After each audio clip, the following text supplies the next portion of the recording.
Kraft presents The Great Gildersleeves. The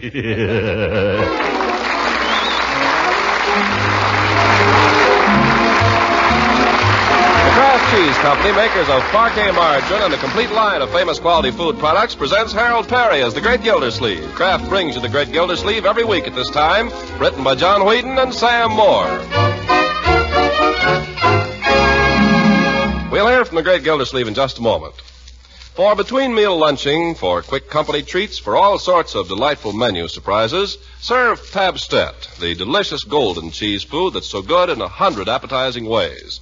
Pabstet spreads easily, so you can whip up a marvelous tray of sandwiches in less time than it takes to sit out a hand of bridge. Pabstet slices neatly when chilled, and that's a grand way to serve it with fruit salad or apple pie. And for main dish treats, Pabstet blends ever so smoothly into tempting Welsh rabbits, light fluffy omelets, and cheese-flavored macaroni, egg, and chicken dishes. They're all so wonderfully satisfying when you add Pabstet's mellow cheddar cheese flavor. Remember, Pabstet is a fine energy food, wholesome and nourishing. So look for Pabstet in the familiar round, flat package, and always buy Pabstet when you can. Tomorrow, treat the whole family to Pabstet.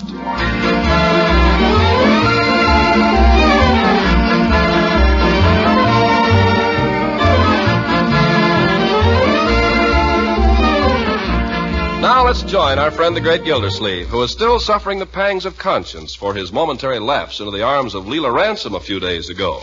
He's also suffering because Eve Goodwin hasn't spoken to him since he confessed his slip. We find him now at home trying to gather courage to telephone her. Let's see. I could just pretend there's nothing wrong at all. Pretend the whole thing was a bad dream. Well, Eve, I can say, how have you been? Where have you been keeping yourself? No good. Maybe I could ask her some kind of a question about my campaign. Ask her how to get the women's vote. Oh, no, that wouldn't do. Maybe if I... Don't be ridiculous, Leroy. This costume is just right. I don't care if it's right or wrong. I won't wear it. You'll have to wear it. Who'll make me? Leroy, what is all this, Marjorie? Leroy has to be in a maypole dance. Stop it, one at a time. What is this? Leroy has to take part in a maypole dance at Mayor Terwilliger's picnic, and he just... Just a minute. Let's get one thing straight around here. It's not Mayor Terwilliger's picnic. It's the annual outing of Summerfield City employees. The city pays for it. The invitation says that the mayor is paying for the ice cream. Well, the city pays the mayor. What's this about a maypole dance? The school kids have to do it. Some idea of Miss Goodwin. If it's Miss Goodwin's idea, it's all right. I want you to cooperate 100%, Leroy, at least. A maypole dance? That's kid stuff, Unc. It's not kid stuff at all. By a few hundred years ago, the maypole dance was a universal custom. The peasants used to dance around the maypole every spring. Grown-up peasants, too. Well, I ain't a peasant. We needn't go into that. If Miss Goodwin's putting on a maypole dance, you'll take part, Leroy, just like the rest of the children. Oh, I wouldn't mind that so much, but I got a special part. Oh? What is it? I have to present the crown to the Queen of the May. They want me to wear this little old Fauntleroy suit and to walk up there with a crown on a pillow. And then I have to kneel down and present it to the Queen of the May. Well, I think that's a very... And who do you suppose is Queen of the May? Who? Ethel Hammerschlag. Oh, Leroy, you make me sick. Ethel Hammerschlag is a very nice little girl. Oh, yeah? Then you crown her. I not only have to crown her, but then I have to sit beside her on her throne. I don't even want to go to Terwilliger's old picnic. It's not Terwilliger's picnic, and you'll go. And by George, you'll wear that costume. But these pants are too tight. This suit is 2 years old. It's as good as new. You've never worn it. And today you will. Now go upstairs and put it on. Oh, for corn's sake. Go, Leroy. Okay. Excuse me, Mr. Gildersleeve. What about lunch for the mayor's picnic? You want hard-boiled eggs? Ye gods, Bertie, this picnic is not the personal property of Mayor Terwilliger. The city is paying for an outing for its employees. Yes, sir. You want hard-boiled eggs? I'm not going. Give the children whatever you have. Oh, Uncle Mort, I think you ought to go. And watch Terwilliger swelling around as if he owned the park? No, thank you. I fixed some fried chicken. Mm-hmm. And some nice cucumber sandwiches. Mm-hmm. Little mayonnaise on them, Bertie? Just a touch. Then I could put in some of them little baby tomatoes. Delicious. I thought I might just whip up a quick devil's food cake, Mr. Gildersleeve, but if you ain't going to the picnic, maybe I shouldn't bother. Well, the children will enjoy it. Besides, it never does any harm to have a cake around the house, Bertie. No, sir. Well, I better get with it. Why should you think you'd want to go to the picnic, Uncle Mort? I should think you'd want to see Leroy as King of the May. I'd rather imagine it. I thought you'd be taking Miss Goodwin to the picnic. By George, maybe I should, eh? I might call her up and ask her. Why not? I think I will. What's the matter? Marjorie, I wonder if you'd mind going out on the porch or something just for a minute. All right, Unky. I'll leave you alone. Yeah, great. Now. Excuse me, Mr. Gildersleeves, but have you... Birdie, I'm trying to telephone if you don't mind. Oh, pardon me. Must be something private. Like trying to phone from a cigar store. What if she says no? But if I don't call her, how can she say yes? I don't know how I get into these things. All right, Unc, I'll leave it to you. Is this a costume? Oh, for heaven's sake, I'm trying to telephone, Leroy. Go ahead. Leave the room, Leroy. Hey, there goes Mrs. Ransom. Are you going to take her to the picnic? Certainly not. Well, she seems to be heading this way. Oh, my goodness. Unc, what's the matter? Nothing. Is she coming here, Leroy? How do I know? Hey, what are you doing behind the sofa? Where is she? Coming up the front walk? Tell her I'm out, Leroy. But you're right here. You wouldn't want me to tell a lie, would you, Unc? You won't be telling any lie, my boy. Tell her I'm out. You don't know when I'll be back. What a character.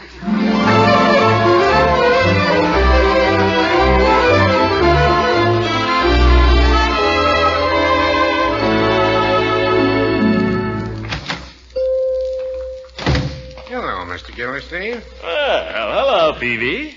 Be right with you. I'm just measuring out some mothballs here. Right ahead with whatever you're doing. I just dropped in. Oh, just paying a little visit, eh? That's nice. No, I'm avoiding a little visit. What's that you say? A little difficulty at home, Peavy. I came down here to avoid it. Oh, well, I know how it is. There are times when Mrs. Peavy and I have our little fallings out. She says it is, and I say it isn't. She says it is, and I say it isn't. And she says it is. And you say it isn't. That's right.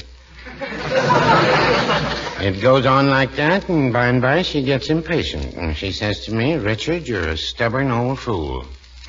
But I fix her. Oh, how? I just say to her, well, now, I wouldn't say that. And then I go take a walk. Peavy, you're right. You're a stubborn old fool. Well, now, you're joshing, Mr. Gildersleeve. But you know, it works. It's the only way to handle them. When the wife and I have one of our little tussles, I know just as sure as I walk out that door, if I just hold out long enough, she'll give in. Well, that's a good system. There's only one trouble. What's that? I never can seem to hold out long enough. Well, you're no different from the rest of us. Oh, excuse me, Mr. Gildersleeve. Yeah? If you don't mind my asking, who was the party you came down here to avoid? I'm not mentioning the lady's name, Peavy. I'm withholding that information as a gentleman should. Well, I only ask because I'm afraid I see her coming in the shop now. Miss Goodwin. Miss Goodwin? I'm not avoiding her. Or am I? Well, anyway, I guess I'm trapped. Well, hello, Eve.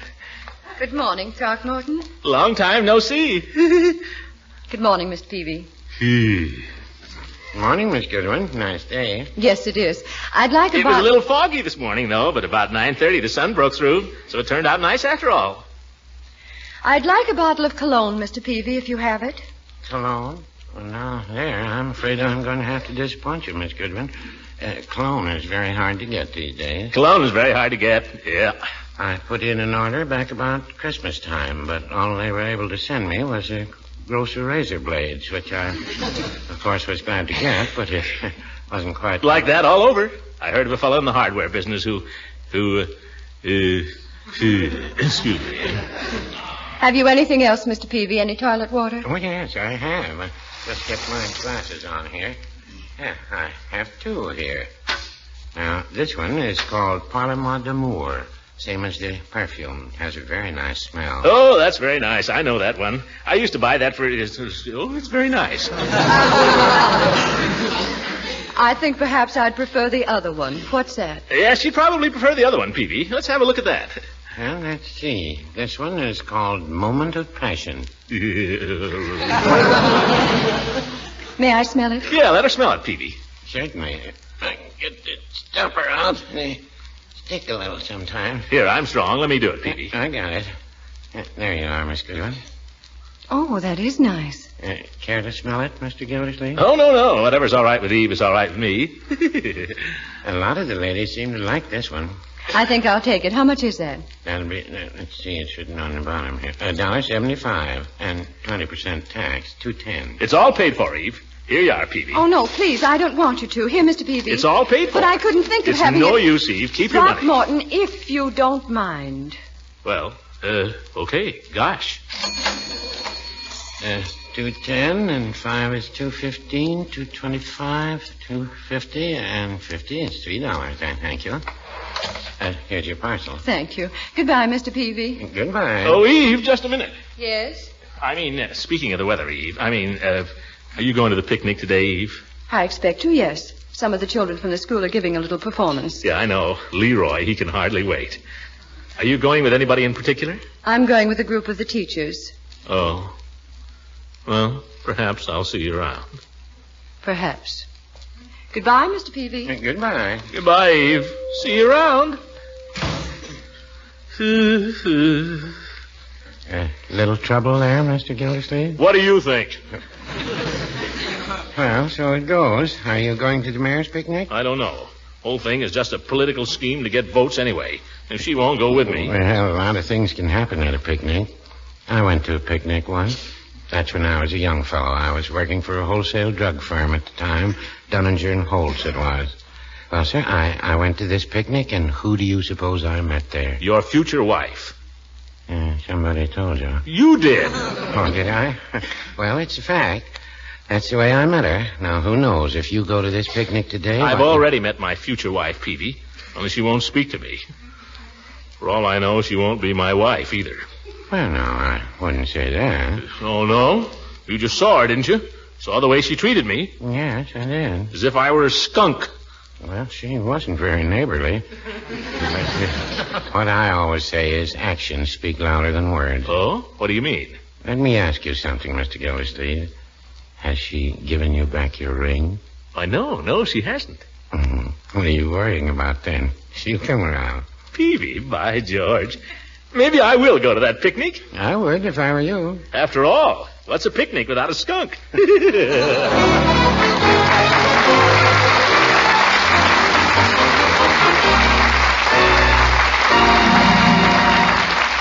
great Gildersleeve will be with us again in just a few seconds.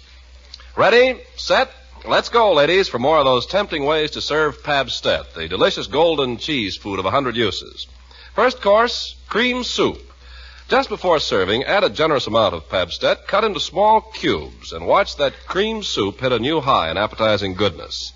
Next, a main dish. And our suggestion is eggs golden sauce. Hard-cooked eggs drenched with the mellow cheddar cheese goodness of Pabstet. Now, a grand salad. Press 2 halves of a pear together with a tasty center filling of Pabstet and serve with lettuce and mayonnaise. And for dessert, apple pie served with Pabstet wedges. There you have it, menu magic from soup to dessert with Pabstet. And you'll find dozens of other exciting ways to surprise your family with this nourishing, wholesome cheese food.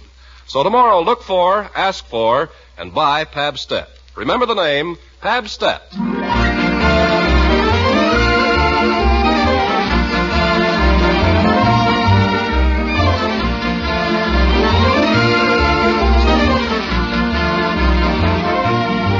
Now back to Summerfield and the great Gildersleeve. The city employees' picnic is well underway with games for the children, tests of strength and skill for the gentlemen, and special events for the ladies, all to the strains of the Sanitation Department Band.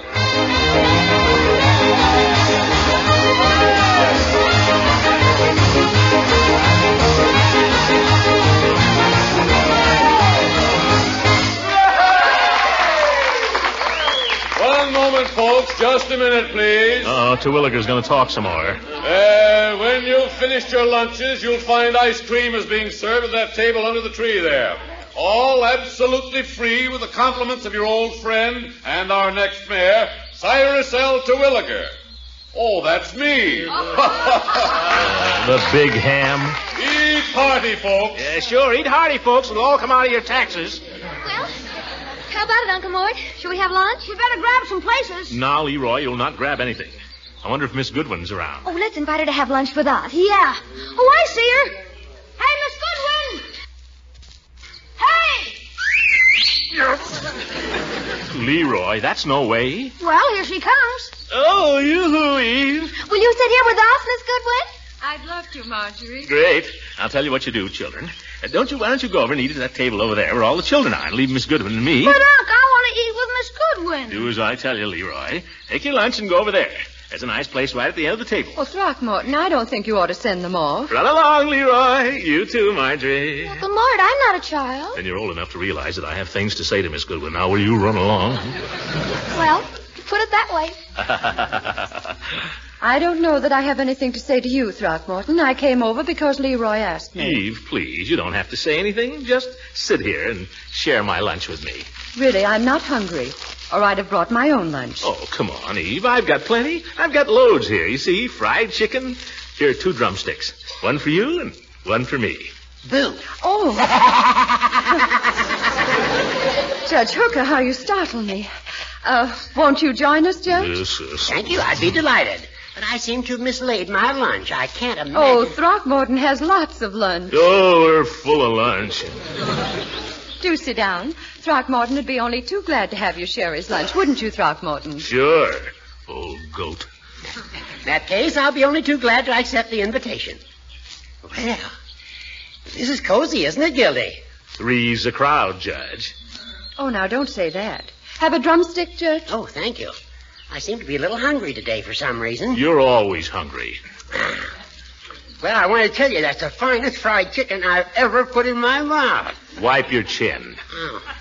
Throckmorton, a drumstick for you? No, thanks. What? I'm not hungry. Oh, come now, that's nonsense. There's all this chicken here. Go ahead and try it, Gildy. It's marvelous. Thank you, Judge. That's very generous of you.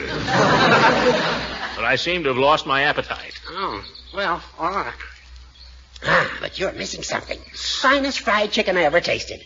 I'm glad now they couldn't find my lunch. You never had a lunch, and you know it. You old goat, why don't you eat the paper plate, too? Oh, here's Mayor Terwilliger. Oh, what does he want? Well, this is a merry little group. Miss Goodwin. How do you do? Judge. Have some fried chicken? No, thank you. Ah, there, Gildersleeves.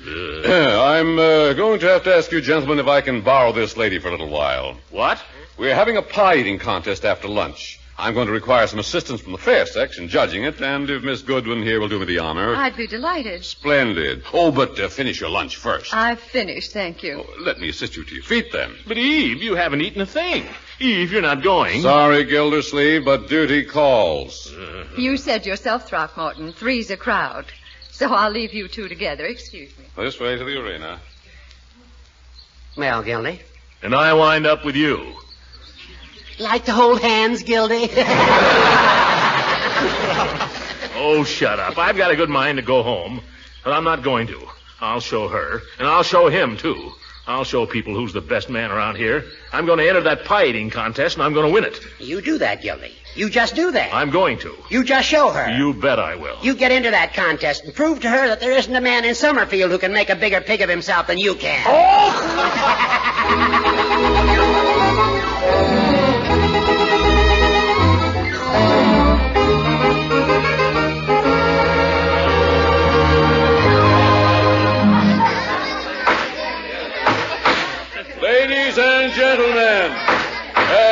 Ladies and gentlemen, could I have your attention for a moment, please? Yeah, what'd I tell you, Judge? He's going to make another speech. Just keep your shirt on, Gildy. All you can do is be a good sport. Ladies and gentlemen, friends of Summerfield, I only hope you've all had as pleasant a time so far as I've had myself. Thank you. I know some of you have had a good time. There's a certain politician, for instance, who enjoyed winning the pie-eating contest. Why, you... I won't mention his name because he's my political opponent. But I can tell you he's a little on the stout side. I wouldn't say he's exactly fat, but I understand one time he had the mumps for 2 weeks before he found it out. Be a good sport, Gildy. Laugh. Now, we're not going to have any speeches today, folks. This is just a social occasion. At the same time, if I may take a moment, I would like to call your attention to one or two facts about the political situation at this time.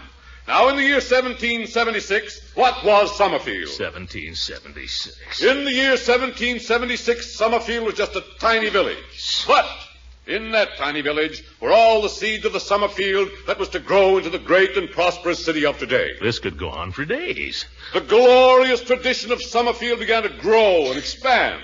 In the year 1812, what do we find? This isn't a speech, it's a filibuster, Judge. The year 1812 saw the establishment of Summerfield's first manufacturing concern. That concern, my friends, was the Summerfield Iron Works, whose sleds and washboards have since made the name of our city famous throughout the country. Is he going to tell about every business in town? We come to the year 1813, and what do we find? We want Gildersleeves! The banner year of 1813. We want Gildersleeves! Hey, Gildersleeve, how about a song? Yeah, give us a song. Well, now, that's an idea. Yes.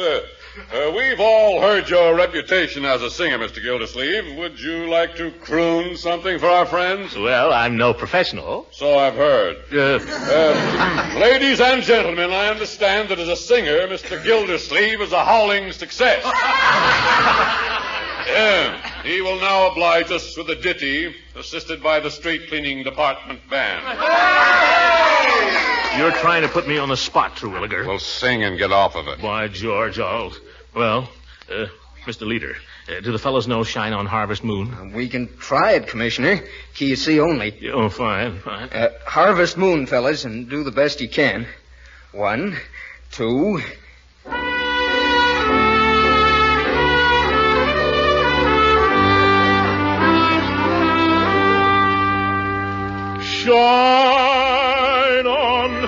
Shine on Harvest Moon, up in the sky. I ain't had no lovin' since January, February, June, or July. It's no time, ain't no time to stay outdoors and spoon. So shine on Harvest Moon for me and my gal. Thank you very much. Thank you, Mr. Gildersleeve. Now, ladies and gentlemen, if I may resume. We want another song. If I may resume my... song, Commissioner. Yeah, give us another song. Well, I'll do my best, folks. Go ahead and play something, Mr. Leader. If I know it, I'll join in. How about without a song? Oh, yeah, that's very good. Great.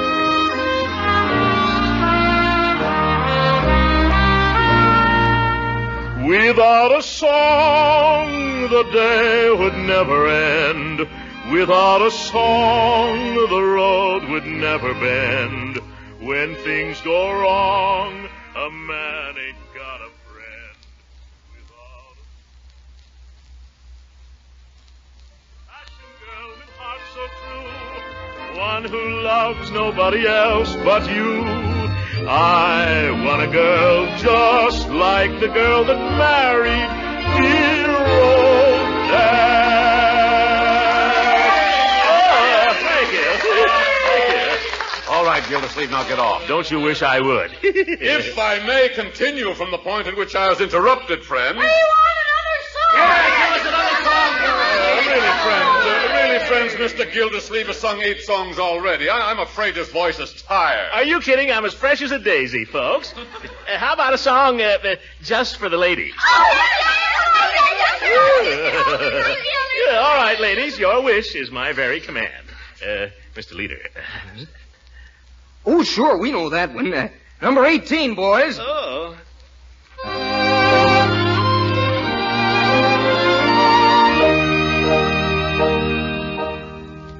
Love is just a game that two are playing. Love is nothing but a game of chance. For the one who chooses very often loses. Love is never sure to be romance. Danger always lurks in Cupid's arrows, but he hasn't aimed at you and me. If you are thinking of some other boy to love, you may always know that you are free.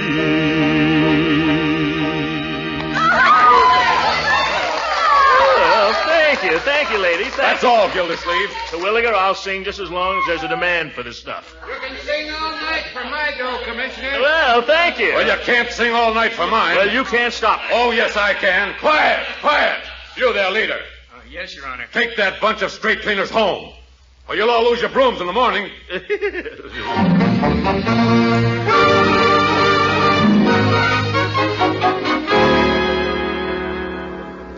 Oh, Uncle Mort, you were wonderful. Wasn't he wonderful, Miss Goodwin? He certainly was, Marjorie. Did you hear the way that crowd cheered? Well, I think he could run for president. Yeah, Uncle's a regular Sinatra. Yes. Run along, little boy, run along. I suppose you'd like me to run along, too, huh? Well, the sidewalk isn't wide enough for all of us, my dear. Why don't you and Leroy just walk ahead, huh? Run along, Leroy. Give him a break. How much is there in it for me? Leroy. Okay. That's a boy. Well, shall we start home, Throckmorton? Oh, if you'd like. I was very proud of you this afternoon, Throckmorton. Oh, that's all? Yes. I thought you handled a difficult situation very well. Nothing much. It could have been very embarrassing. You know, when Terwilliger got you up there to sing, he was trying to make you ridiculous. That was his mistake. I think he found that out. Throckmorton. Yes? Nothing. Eve, what's the use of bluffing? I can't be mad at you. Well, I can't stay mad at you. When you sing the way you did just now, I don't know, something happens to me. Oh, well, that's because I was singing to you, Eve. Just you. Were you? You think I could sing that way to anybody else? Oh, darling, it's been so long. Eve.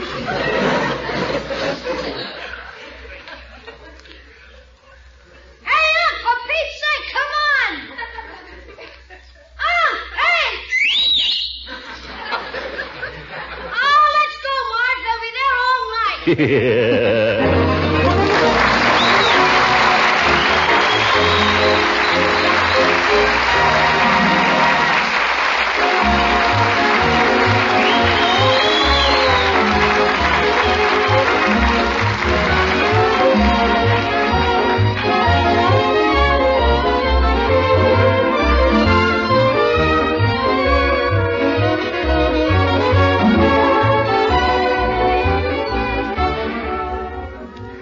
By George, that's pretty nice. Listen to this, Marjorie. Huh? What is it? It's a letter from Mattie Parsons. She's Frank Parsons' wife. You know, the fellow that reads the meters for us. Oh, yes. What's she writing you about? Well, she just wanted to thank me for keeping him on the payroll those weeks when he was out sick, you remember? Mm-hmm. But listen to this, my dear. She says, by the way, Mr. Gildersleeve, I want to tell you how thankful we both are that Frank went in on the payroll savings plan at the water department. We've always tried to save money, but with one thing and another, it always seemed to slip away somehow. But now we've laid away a war bond every month for 17 months. It'll be a nice little nest egg. Luckily, we didn't have to cash in any of the bonds to pay for Frank's illness. But it was sure nice to know that the money was there in case we did need it. Well, is everybody down at the water department in on the payroll savings plan? All the smart ones are, my dear, because there isn't a better investment in this whole world or an easier way to save money. Think it over, folks. Good night.